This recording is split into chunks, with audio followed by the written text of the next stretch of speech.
हमारा जो चैनल संस्कृत हिंदी बोध चैनल है, तो आज मैं एक हिंदी के टिप्स के बारे में आपको बताता हूँ। कुछ ऐसे हिंदी के वाक्य आते हैं जिसमें बच्चे समझ नहीं पाते हैं कि क्या होगा। बहुत बच्चों से मैंने पूछा, बी स्तर के छात्रों से भी मैंने पूछा है, जो मैं आपके यहाँ इस पर लिख रहा हूँ वाक्यों को। जैसे सीता ने कहा,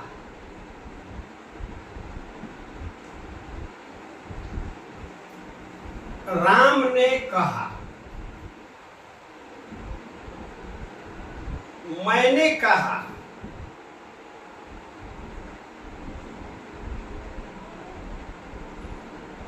तुम लोगों ने कहा, तुम लोगों ने कहा, हम लोगों ने कहा,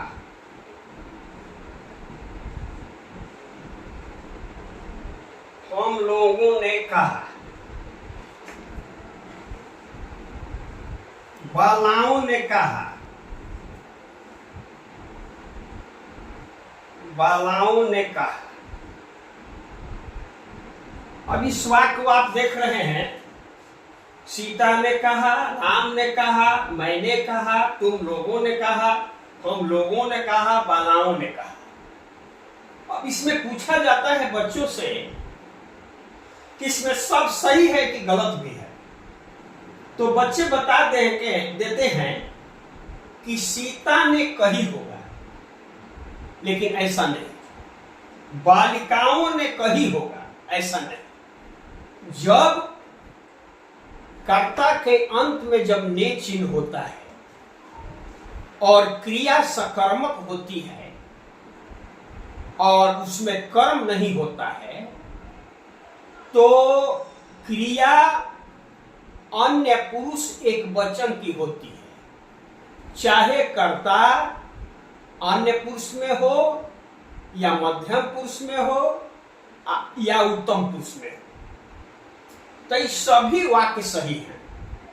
सीता ने कहा भी सही है, राम ने कहा भी सही है, मैंने कहा भी सही है, तुम लोगों ने कहा ये भी सही है, हम लोगों ने कहा ये भी सही है, बालाओं ने कहा ये भी सही है।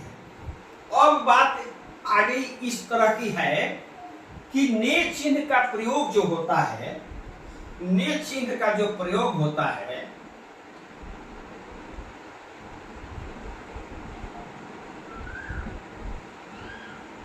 ने चिन्ह का प्रयोग होता है भूतकाल के चार भेद में होता है। भूतकाल के चार भेद कौन भाई? तो सामान्य भूत, सामान्य भूत, आसन्न भूत, आसन्न भूत, पूर्ण भूत और संदिग्ध भूत।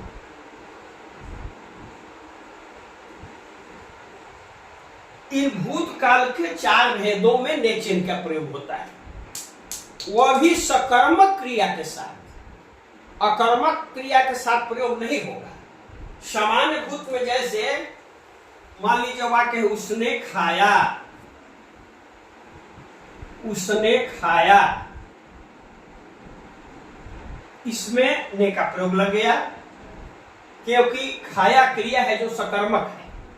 असम उसने खाया है, उसने खाया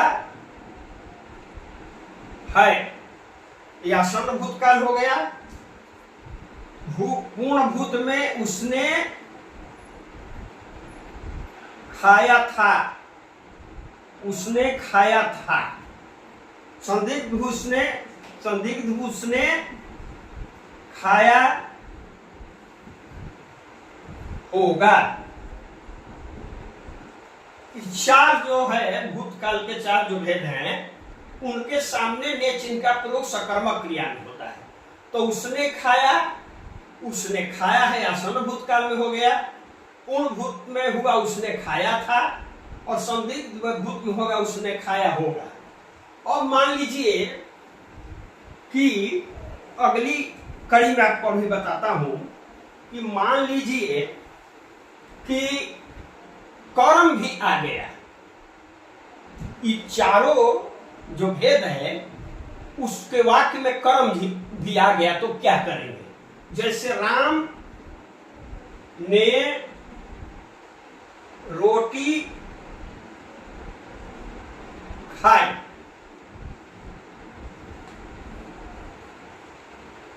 सीता ने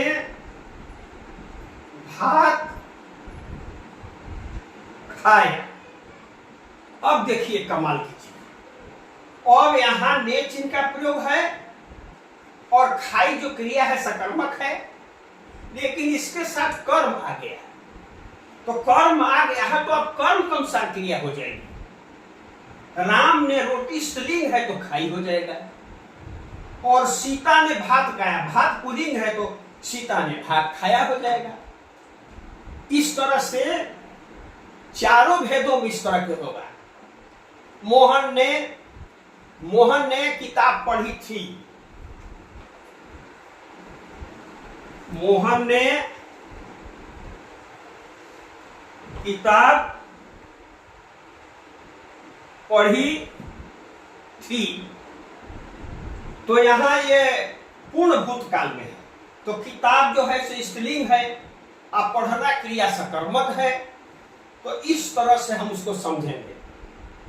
मतलब यह हुआ कि भूतकाल के चारों भेदों में सकर्मक क्रिया यदि आती है उसमें यदि कर्म नहीं रहता है तो क्रिया पुल्लिंग में होगी, अन्य पुरुष एकवचन में होगी।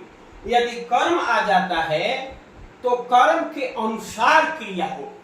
और मान लीजिए किसी बच्चे को लिंग नहीं मालूम, जैसे मान लीजिए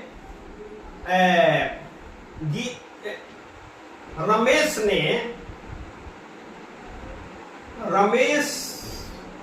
ने गीता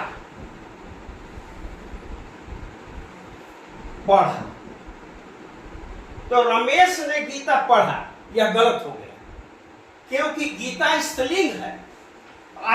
इस स्त्रीलिंग को लड़का नहीं जानता है, तो वह रमेश ने गीता पढ़ी नहीं लिखेगा, वो पढ़ा भी लिख सकता है, क्योंकि गीता का यदि वो लिंग नहीं जानता है। तो इसके लिए आसान तरीका है कि कर्म में को लगा दीजिए, को लगा करके पढ़ा लिख दीजिए। को लगा करके पढ़ा जब हम लिख देंगे तो क्रिया सही हो गया बात। यदि आप कर्म के लिंग को नहीं जानते हैं तो कर्म में को लगाकर क्रिया को पुल्लिंग में आप भर देंगे तो सही हो जाएगा। जैसे और एक उदाहरण, मोहन ने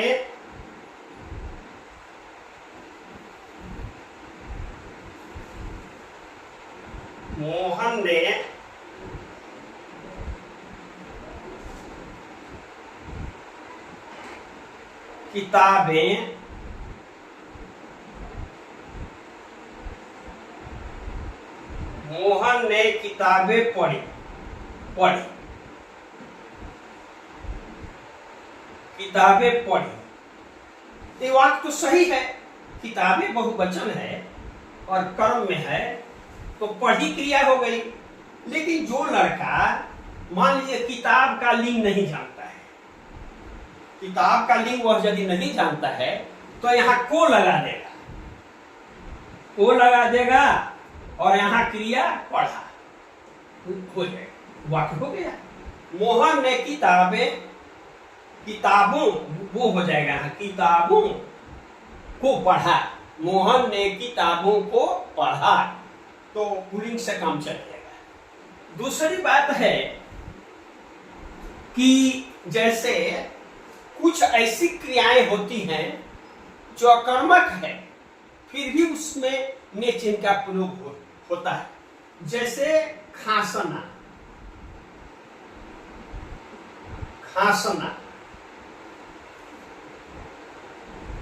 थूकना, थूकना,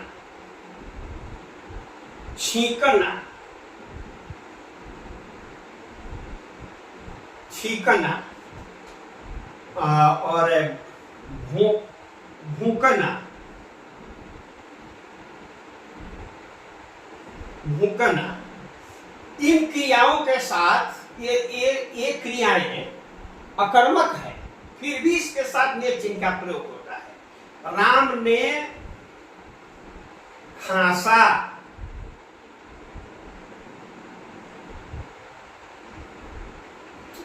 उसने थूका, उसने गीता ने छींका,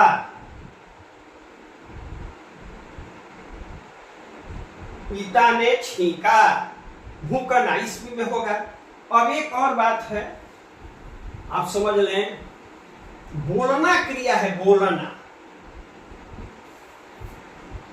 बोलना क्रिया के साथ लोग ने चिन्ह का प्रयोग करते हैं, प्रायः देखा गया है, लेकिन बोलना क्रिया में ने चिन्ह का प्रयोग नहीं होता है।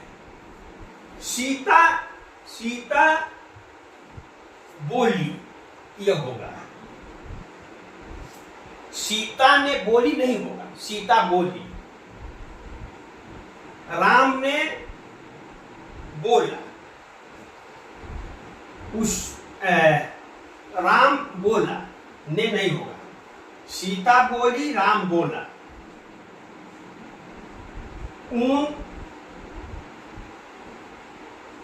वे लोग बोले, तो वे लोग बहुवचन है तो बोले हो जाएगा। तो कहने का मतलब है, आज मैंने हिंदी के विषय में कुछ आपको टिप्स दिया, अवश्य आप समझ गए होंगे और इसको आप जानेंगे। कमेंट्स में भी आप यदि कोई दिक्कत हो तो आप भेजेंगे और शेयर करेंगे और सब्सक्राइब करेंगे। इसके साथ मैं इससे अपनी वाणी को विराम देता हूँ। जय हिंद।